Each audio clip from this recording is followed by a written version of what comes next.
para estudiar, ¿verdad?, la Kadosh Palabra.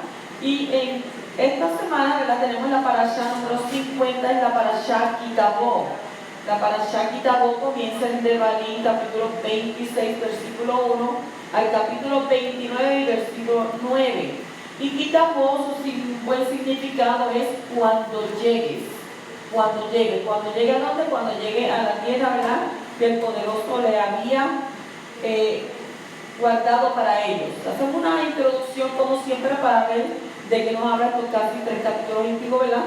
Y en estos capítulos habla, ¿verdad?, de que Moshe concluyó la sección legal de su discurso con una remuneración de las ceremonias a realizarse en la tierra prometida, y que comprendían los bikurim son los primeros frutos de los 7 minim. Los minim son especies, y estos debían ser llevados al Cohen en el santuario central, y el donante debía recitar entonces una oración dándole toda la al poderoso, dándole gracias, recordando cómo Yahweh había liberado a sus antepasados de la esclavitud de Israel, de Egipto, y conducido a la nueva generación a una tierra en la que iba a fluir leche y miel. El maser, que es el diezmo de la cosecha de cada tercer año del ciclo de la Shemitah, debía ser entregado a los pobres. Después de esto, era menester que el donante ofreciera, ¿verdad?, una oración, una plegaria, en la que declarara que había obedecido el mandamiento de apartar maser, de apartar el diezmo para los levim, los huérfanos y para las viudas. Moshe y los ancianos instruyeron al pueblo para que observara varias ceremonias solemnes después de cruzar el río Jordán, y en primer lugar colocarían grandes piedras en el monte Eibal e inscribirían claramente sobre ella todas las palabras de la ley o de la Torá, y en segundo término debían construir un altar de piedra y sacrificar sobre él ofrendas quemadas y ofrendas de shalom, ofrendas de paz. La comida del sacrificio que seguía estas últimas debía ser servida en una atmósfera de regocijo, de simjá, que es alegría. Y en tercer lugar, la aceptación de la ley de la Torá debía ser ratificada por las 12 tribus de la siguiente manera: 6 debían estar de pie sobre el monte Gerizim, representando las bendiciones, en tanto que las otras 6 restantes debían estar ubicadas en el monte Eibal, y ellas iban a representar las maldiciones. Los levim debían estar en el valle entre los 2 montes y pronunciar maldiciones sobre aquellos que cometían los siguientes pecados, bendiciendo también a aquellos que los evitaban. Número 1, practicar la idolatría. Número 2, deshonrar a los padres. Número 3, correr una línea del vecino, o sea, remover los linderos de su prójimo, y nosotros le diríamos hoy en día acá, remover la verja, echar un poquito la verja para el lado, ¿verdad? Remover eso. Extraviar a los ciegos. Actuar injustamente con el extranjero, con el huérfano y la viuda. Actuar en forma inmoral. Asesinar a alguien ocultamente. Recibir soborno por levantar falso testimonio en una causa que implica la pena capital. No observar los mandamientos en general. Todos los miembros de las 12 tribus debían responder a cada maldición y cada bendición con la palabra amén. Y el pueblo había sido advertido frecuentemente acerca de las consecuencias de desobedecer las leyes de Yahweh. Y ahora que estaba a punto de entrar a la tierra prometida, Moshe consideró su deber de enfatizar más aún las consecuencias que traería su conducta futura. Si los Bnei Israel observaban los mandamientos de Yahweh, recibirían numerosas bendiciones, así como nosotros hoy en día, porque eso no cambia, Él es el mismo ayer, hoy y por los siglos. Incluso dice que la prosperidad de sus campos y ciudades, abundante ganado, el sometimiento de los enemigos y la supremacía de otras naciones. Lo contrario ocasionaría el desastre. ¿Qué vendría entonces? Vendrían enfermedades, hambruna y muerte. Y la tierra de los israelitas sería saqueada por una nación cruel, y los judíos serían diseminados por todo el mundo, y eso lo hemos visto, y se convertirían nuevamente en esclavos. Moshe comenzó entonces su discurso tercero final, y en él exhortó al pueblo a recordar a Yahweh, quien los protegió en Egipto y luego durante su deambular por el desierto, y continuaría protegiéndolos en el futuro. Prácticamente de todo esto es lo que se habla en estos capítulos de Devarim en la Parashá. Entonces comenzamos con el capítulo 26 y versículo 2, donde dice: tomarás lo primero de todos los frutos del suelo que recojas de la área que Yahweh tu Elohim te da, y las pondrás en una canasta e irás al lugar que Yahweh tu Elohim escoja para establecer su nombre. Esta ofrenda también es mencionada en el libro de Shemot, capítulo 23 y versículo 19, y en el capítulo 34 y versículo 26, donde está escrito: traerás lo primero. Lo primero es Reshit. De las primicias es Bikurim. De tu tierra a la casa de Yahweh tu Elohim. La palabra hebrea que ha sido traducida como primicias es Reshit y aparece en todos los tres textos. Esta ofrenda es llamada Bikurim. Y según la Mishnah, la ofrenda de Bikurim solo se da del fruto de la tierra de Israel, y específicamente de las 7 especies mencionadas en Devarim, capítulo 8 y versículo 8. La miel no se refiere a la miel de abeja, sino a la de dátiles. Y no se entrega una ofrenda de Bikurim de otras especies. El propósito de entregar los primeros frutos, que son los que más se aprecian, es mostrarle a nuestro Abacadosh que Él es el primero en nuestras vidas.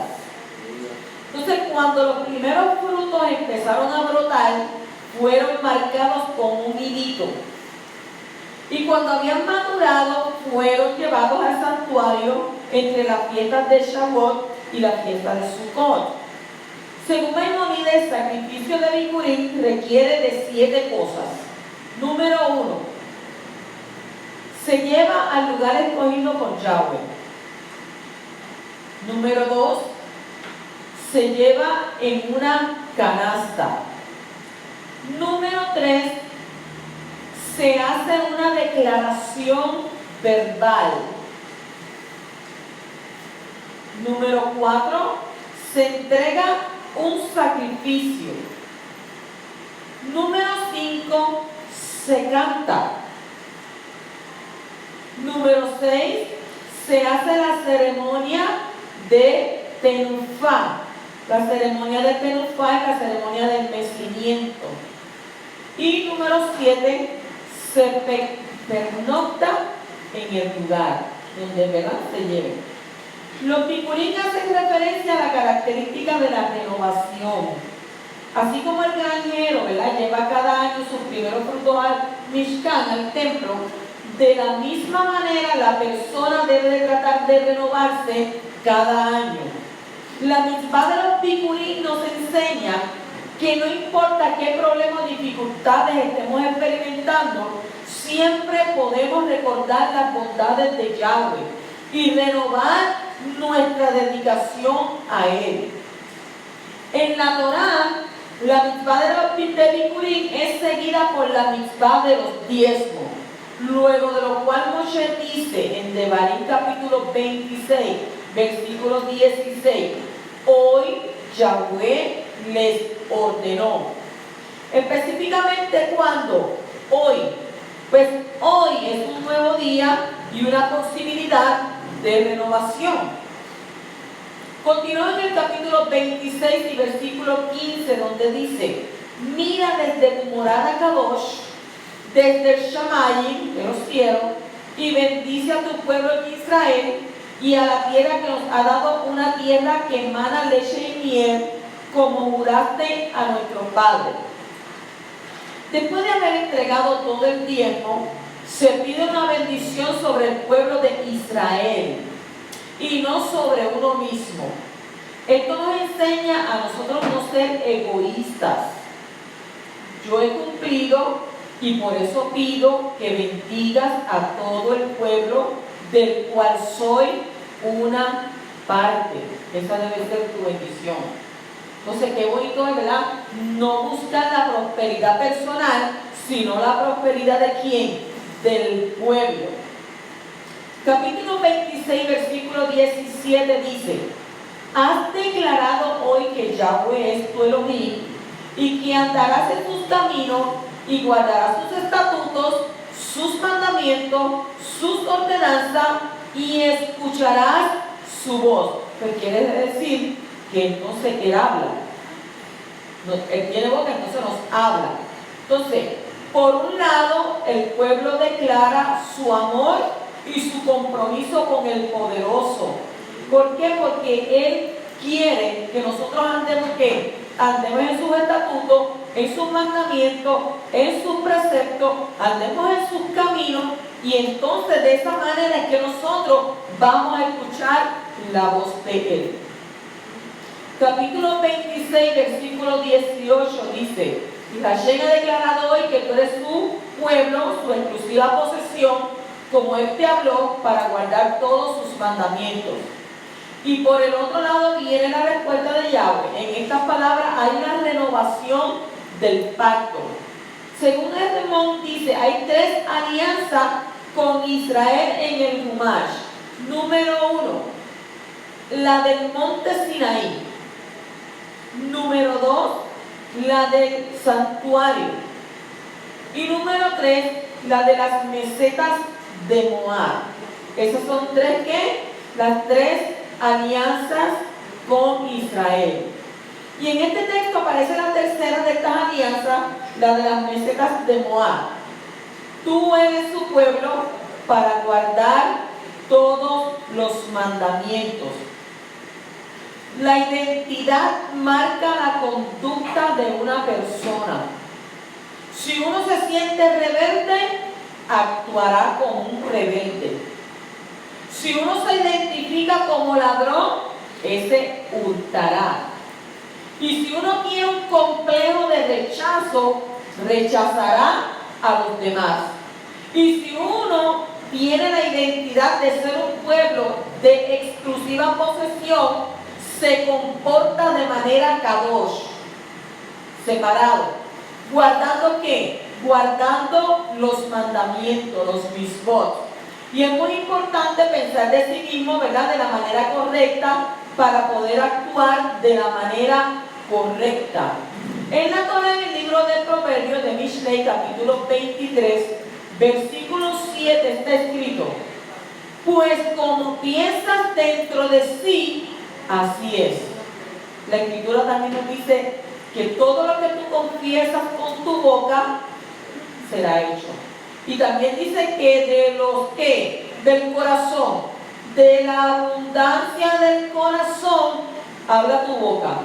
Pues eso quiere decir que como tú piensas, así es. Entonces, como piensas de ti mismo, así tú eres.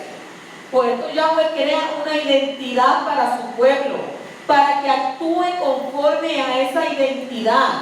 Y una de las primeras cosas que los malos espíritus atacan en una persona es su identidad. Ellos intentan decirte que eres un inútil, que no vales para nada, que eres un fracaso. Entonces, si tú recibes esos pensamientos, vas a actuar según ellos. Y el adversario entonces habrá logrado su meta para destruirte. Hay tantas personas, ¿verdad?, que a veces usted las ve y son personas que están llenas de complejos. como son en persona, no le agrada lo que ven en el espejo. Yahweh no hace porquería. Yahweh todo lo hace perfecto. Y no importa cómo tú seas, si tú piensas que tú eres feo, para otro no eres feo. Si tú piensas, ¿verdad?, que tú no sirves, para otros ellos no van a pensar que tú no sirves. Al contrario, tú tienes que pensar que eres una persona con mucho valor. Que eres hija o eres hijo de ¿qué? De un rey. Entonces, por tanto, tú eres un príncipe o una princesa del poderoso. Y más, la escritura dice que tú eres la niña de sus ojos. Por tanto, tú no eres un fracaso como persona. Tú no eres un inútil. Tú sí sirves. O sea, no todo lo que tú puedas estar pensando, porque acuérdense que la escritura dice que no ignoréis los dardos del enemigo. Entonces, si comienza a hablarte, va a hablarte ¿para qué? Para tu destrucción. Entonces, por otro lado, los demonios intentan decirte que eres muy bueno, muy importante, y el mejor para que se crea una actitud de ¿qué? De soberbia, y así hacerte caer como a Satán cayó. O sea que están en una base aquí y en la otra donde tú estás en el medio, y tú debes entender, o soy humilde, o soy, ¿verdad?, una persona amadora de Abba, o me convierto en una persona fracasada, o en un soberbio, o qué. No, porque lo que pasa es que ellos quieren hacerte caer como quién, como cayó a Satán, porque usted sabe que él se creyó que ser mejor que nuestro Padre. Entonces, para contrastar estos dos extremos malignos, la Torá te enseña quién eres según el poderoso, para que actúes conforme a su punto de vista, conforme a esa verdadera identidad que tienes como hijo de Elohim. Y es muy importante, ¿verdad?, que los padres inculquen una identidad correcta en sus hijos. Los padres que dicen que sus hijos son rebeldes están creando rebeldía en sus hijos. Los hijos se comportan según la imagen y la identidad que los padres proyectan sobre ellos, tanto en lo bueno como en lo malo. No permita que los sentimientos de culpa te sigan golpeando si te has arrepentido de tu pecado. Eres amado, has sido perdonado. El poderoso te ha elevado. ¿En dónde? Te ha elevado en el Mashiach. Has sido escogido. Tienes una herencia. Tienes un futuro. Y muchas personas eso se lo olvidan. En el momento de situación, en el momento, ¿verdad?, que usted amerita sentir o escuchar o saber esas palabras, no se lo olvida. Eres un hijo amado. Eres un rey y un coanín. Eres parte de un pueblo kadosh, porque lo dice la escritura. Eres parte de ¿qué? Del pueblo de Israel. Así que no te quedes ahí tirado sintiendo la lástima de ti mismo. Ay, bendito, pobrecito, pobrecita, mira lo que está pasando, mira aquello. Sino que levántate y compórtate según lo que eres, un hijo del poderoso de Israel. Aleluya, que es que te escogió desde antes de la fundación del mundo. En el capítulo 27 y versículo 12 dice: estos estarán sobre el monte Gerizim para bendecir al pueblo cuando hayan pasado el Jordán. Shimón y Leví, Yehudá, Isahar y Yosef y Binyamin. Según el Talmud, 6 tribus subieron a la cima de cada montaña. Los Coanim y los levitas, ¿dónde se quedaron? En el centro, entre las dos montañas. ¿Alrededor de qué? Alrededor del arca. Y pronunciaban las bendiciones mirando hacia Gerizim.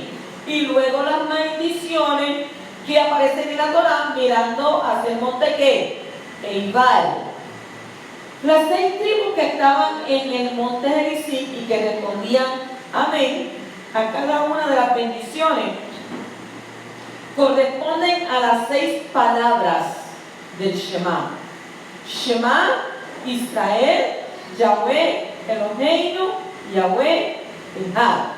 Oye Israel, Yahweh es nuestro creador, Yahweh es uno. ¿Qué representa todo lo que es sagrado y bendito? Las 6 tribus que estaban en el monte Iván y que respondían amén a cada una de las maldiciones corresponden a las 6 palabras Baruch, Shem, Kevod, Malhuto, Leolán, Bae. Bendito es el nombre de su esplendoroso reinado por siempre, que representa la clipa de Noga. Y eso yo lo he hablado antes, ¿verdad? Lo he discutido antes. Que es una fuerza que contiene tanto bien como mal. Primero el mal debe ser vencido en la forma de responder a las maldiciones. Y antes de que el bien pueda estar incluido en la Kadushá. La Torá fue aceptada como un juramento, las bendiciones y las maldiciones. Antes de la recepción de la Torá, los Yahud y los israelitas, al igual que el resto de las naciones, tenían la libertad para aceptarla o no. Las naciones rechazaron la Torá, afirmando que la abstinencia forzada de sus deseos materiales no era para ellas. Pero los israelitas, ¿qué hicieron ellos? Ellos reconocieron la importancia de tener parámetros legales y morales con los cuales ellos iban a vivir y aceptaron la Torá en su corazón. Su aceptación se compara con alguien que hace un juramento. Habiendo recibido la Torá, los israelitas la aceptaron con muchos pactos y juramentos adicionales, obligándose a observarla. Entonces, ser bendecido se aplicaba a la comunidad como un todo y también a cada individuo. Ser maldecido se aplicaba a la comunidad como un todo y también a cada individuo. Y cuando recibimos la Torá, aceptamos sobre nosotros un pacto con juramento. ¿Qué juramento? Para estudiar, para enseñar, para observar y para hacer.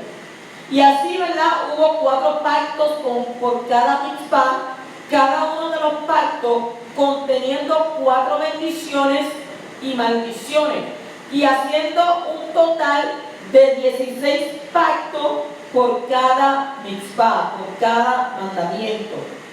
El monte de maldición es más alto que el de la bendición.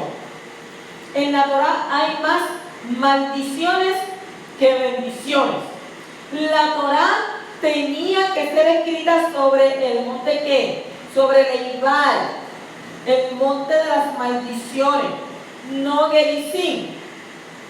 Entonces esto nos indica que la maldición escrita en la Torá iban a venir de manera abundante sobre Israel y las naciones por causa de sus pecados, a saber, ¿verdad?, a desobediencia a la Torá. Y la Torá revela y condena el pecado. ¿Para quién es la ley? ¿Para el que está bien o para el que está mal? Para el que está mal. Entonces esta Torá nos revela, ¿verdad? Revela y condena y enseña el camino a la reconciliación. De esta manera el pecador podrá arrepentirse y volverse poderoso y pedir ayuda. Por medio del Mashiach podrá convertirse en una nueva criatura. La Torá prepara el camino para que el pecador pueda apropiarse de la Haná, de la gracia que ha sido dada en el Mashiach Yeshua, como está escrito en Gálatas capítulo 3, versículo 24, que dice: de manera que la Torá ha venido a ser nuestro ayo para conducirnos al Mashiach, a fin de que seamos justificados por la fe, por la emuná. El pecado en nosotros se aprovechó de los mandamientos para causar muerte en nosotros. Por eso el ministerio de Moshe es llamado ministerio de muerte. Y dice, wow, ¿cómo va a ser? ¿Sí? El ministerio de muerte y ministerio de condenación. No porque la Torá sea mala, sino porque el hombre es pecador. En 2 Corintios, capítulo 3, versículos 7 al 9 está escrito: y si el ministerio de muerte, ¿de quién es el ministerio de muerte? De Moshe, grabado con letras en piedra, fue en esplendor, de tal manera que los hijos de Israel no podían fijar la vista en el rostro de Moshe por causa del esplendor de su rostro, que se desvanecía. ¿Cómo no será aún con más esplendor el ministerio del Ruach, del Espíritu? Porque si el ministerio de condenación tiene esplendor, mucho más abundancia en esplendor el ministerio de justicia. Y estas palabras no son para descalificar el ministerio de Moshe, sino para mostrar los efectos reales de la entrega de la Torá. Y por causa del pecado en el hombre, la Torá fue dada para bendición y vida, pero el pecado hace que la Torá produzca maldición y muerte. El pecado dentro del hombre se aprovecha de la Torá para causar muerte en el hombre. Se puede ver en Romanos capítulo 7, versículos 7 al 14. Cuando el hombre de esta manera descubre su necesidad de Hanán, de gracia y vida, podrá obtener los beneficios de la obra del Mashiach y tener una relación diferente con la Torá. En lugar de despertar el pecado, ahora los mandamientos son una descripción de la naturaleza que hay en el Mashiach, que cumple los mandamientos con gozo. Usted puede leerlo, ¿verdad? En Romanos capítulo 6, versículos 17 al 18, Romanos 18 y versículo 4. En el Mashiach no hemos sido liberados de la Torá, sino solamente de la función condenatoria de la Torá, porque en él podemos vivir en triunfo ¿sobre qué? Sobre el pecado. En el capítulo 28, versículo 1 al 2 dice: y sucederá que si obedeces diligentemente a Yahweh tu Elohim, cuidando de cumplir todos sus mandamientos que yo te mando hoy, Yahweh tu Elohim te pondrá en alto sobre todas las naciones de la tierra, y todas estas bendiciones vendrán sobre ti y te alcanzarán si obedeces a Yahweh tu Elohim. Las bendiciones son el resultado de la obediencia a los mandamientos, y las maldiciones son el resultado de la desobediencia a los mandamientos. No quieras tú venir a pedir que te bendiga el poderoso, que te prospere, cuando tú no estás obedeciendo los mandamientos. Entonces cuando dice, pero ¿por qué me están pasando estas cosas, aquellas otras? Es porque estás desobedeciendo los mandamientos.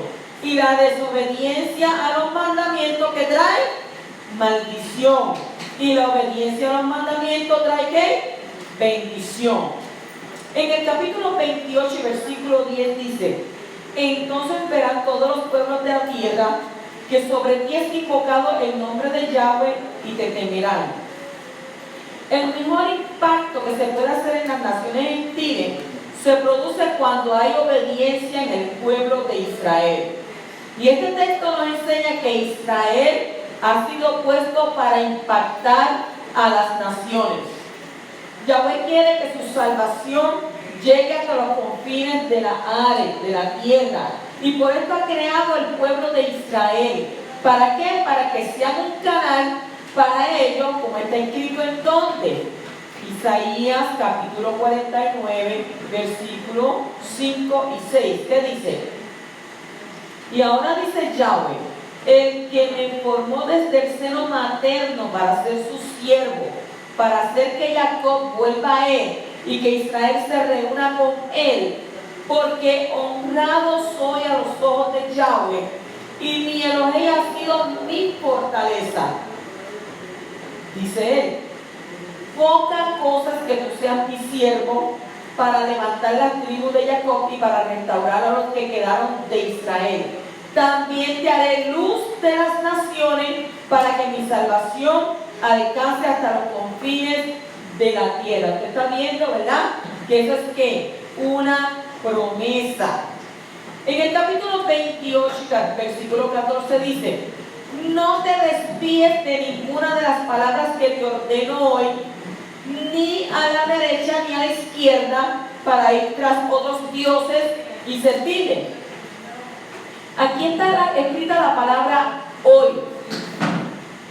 Si tú puedes obedecer hoy y lo dejas para mañana, no has cumplido los mandamientos. Los mandamientos son para cumplirlos ¿cuándo? Hoy. No mañana, no ayer. Ahora es el momento de obedecer. Si no obedeces hoy, no lo harás mañana. Así que no te dejes engañar, porque no dejes para mañana lo que puedas hacer ¿cuándo? Hoy. Entonces Yahweh trabaja con nosotros ¿cuándo? Mañana. Trabaja hoy. Y nosotros tenemos que relacionarnos con Él hoy. No ayer ni mañana, sino ahora mismo.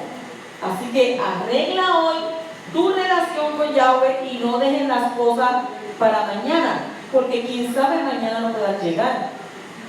Porque hoy sabemos de este día, por eso la Escritura dice que no te preocupes por el día de mañana, ni te afanes, sino porque vivas el día que tienes hoy. En el capítulo 28, versículo 47 al 48, por cuanto no serviste a Yahweh tu Elohim con alegría y con gozo de corazón, cuando tenías la abundancia de todas las cosas, por tanto servirás a tus enemigos, los cuales Yahweh enviará contra ti en hambre, en sed, en desnudez y en escasez de todas las cosas. Él pondrá yugo de hierro sobre tu cuello hasta que te haya destruido.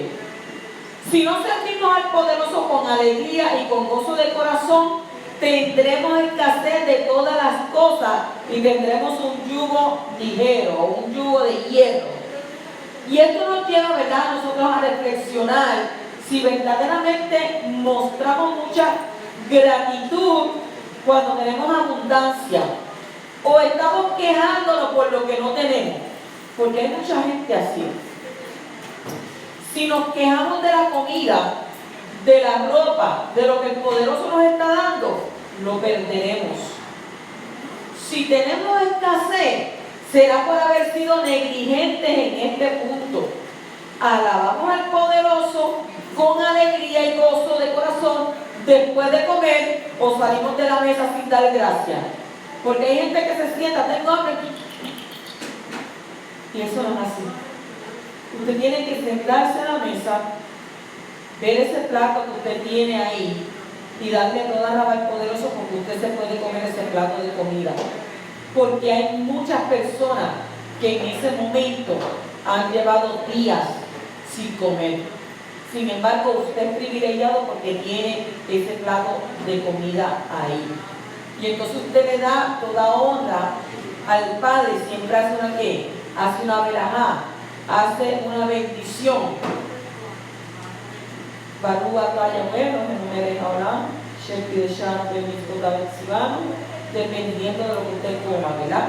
De Aretz o de Adamar o de otras, muchísimas oraciones hay, ¿verdad? Para darle gracias a Yahweh cuando estamos comiendo. Según el Talmud Yerushalmi, el yugo de hierro representa ideas oscuras y preocupaciones. Así que el yugo puede representar opresión espiritual y depresión psicológica. Una manera de vencer sobre esa opresión es alabar al poderoso con alegría. Si estás tentado a entrar en una depresión, debes danzar delante del poderoso y cantar con voz fuerte, ¿Para qué? Para que esa opresión no te venga. Y si estás en una depresión, puedes usar la misma medicina y saldrás de ella triunfante.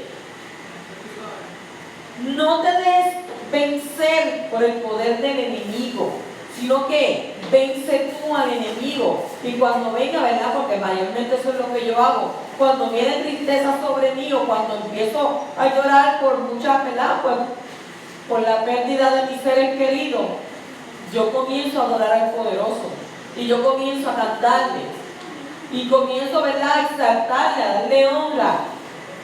Y recibo la shalom. La shalom que dice en su palabra que sobrepasa todo entendimiento. Continuamos en el capítulo 28, versículo 58, dice: si no cuidas de poner en práctica todas las palabras de esta Torá que están escritas en este libro, teniendo este nombre esplendoroso y temible, Yahweh tu Elohim. Las maldiciones alcanzarán a la persona que no teme al poderoso, puesto que el temor al poderoso nos lleva a obedecerle. No miedo, es temor reverente a Él. El temor a Yahweh es un ingrediente muy importante en nuestro amor hacia Él. El que teme la consecuencia del pecado, que comete un pecado y sabe que va a qué, va a pagar la consecuencia, que es el enojo del poderoso, se abstiene de hacer muchas cosas malas. ¿Por qué? Porque usted no quiere que, no quiere enojar al poderoso.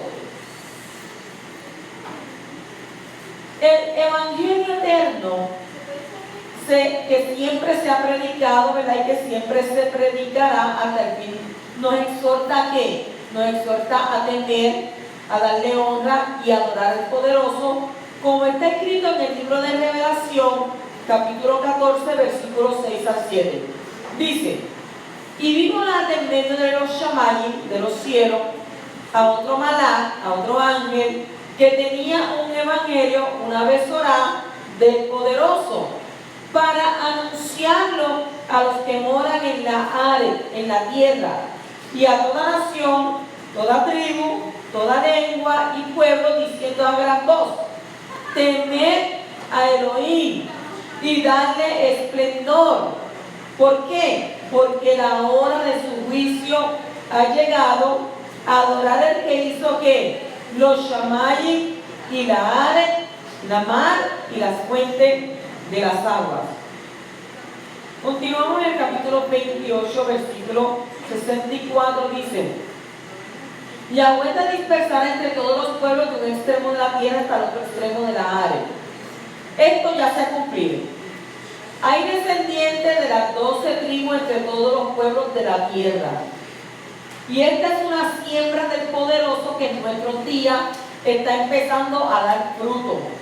El movimiento, ¿verdad?, llamado mesiánico, la raíz hebrea, el Netzarita, es el inicio de esta gran cosecha de estos descendientes de las tribus que fueron sembrados entre todas las naciones. Ahora, y en este momento es el tiempo de que estos sean recogidos de uno en uno, como está escrito en el libro de Amós, capítulo 9, versículo 9.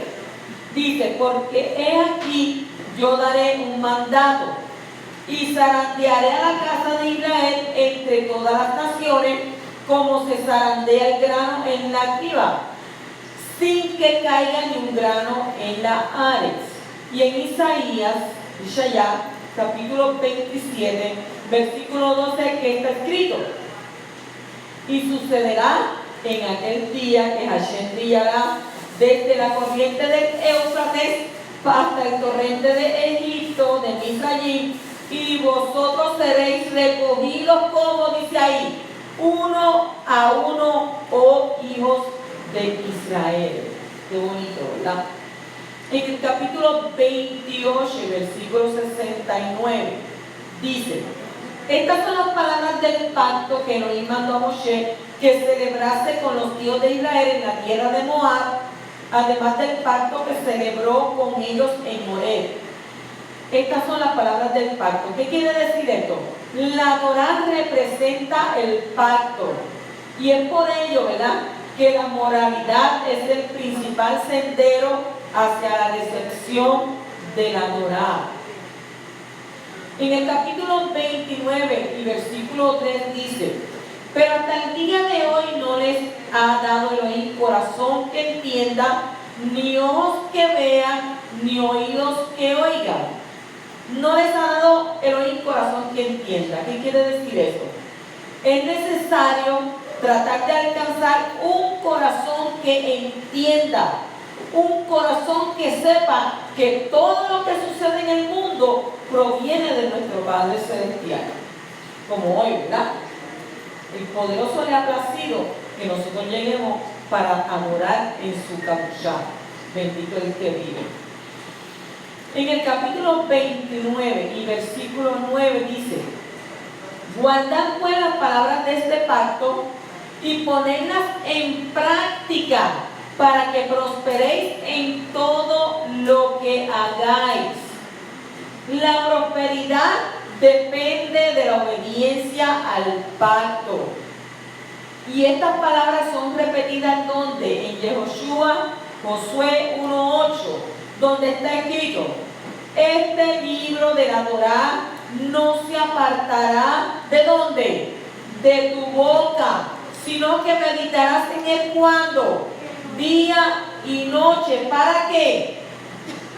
Para que cuides de hacer todo lo que en él está escrito, porque entonces harás prosperar tu camino y tendrás éxito. ¿Qué hay que hacer para tener prosperidad y éxito?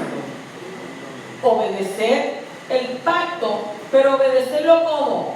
Obedecerlo con alegría. Que cuando nosotros vayamos a cumplir todo lo que está escrito en la Torá, según nos dice ahí, ¿verdad? Guardar las palabras de este pacto y ponlas en práctica. Nosotros tenemos que ser personas que oímos y obedecemos, ¿verdad? El Shema, y hacemos entonces lo que dice la Escritura. Porque si nosotros solamente escuchamos pero no practicamos, entonces no vamos a tener ¿qué? No vamos a tener prosperidad, no vamos a tener éxito, no vamos a cumplir la palabra como nuestro poderoso nos dio, que la cumpliéramos como triste, llorando, quejándote. Ay, pero tantas cosas que hay que hacer, ay, que tanto que hay que cumplir. No, con alegría, con sinjá, con regocijo delante del poderoso, dándole honra y reconociendo, ¿verdad?, que esa Torá que Él te ha dado ha sido una Torá ¿para qué? Una Torá para vida, una Torá para bendiciones, una Torá para vida eterna, una Torá que te enseña el camino de vuelta ¿a quién? De vuelta a tu Padre, de vuelta a aquel que te escogió desde antes de la fundación del mundo. Shabbat Shalom.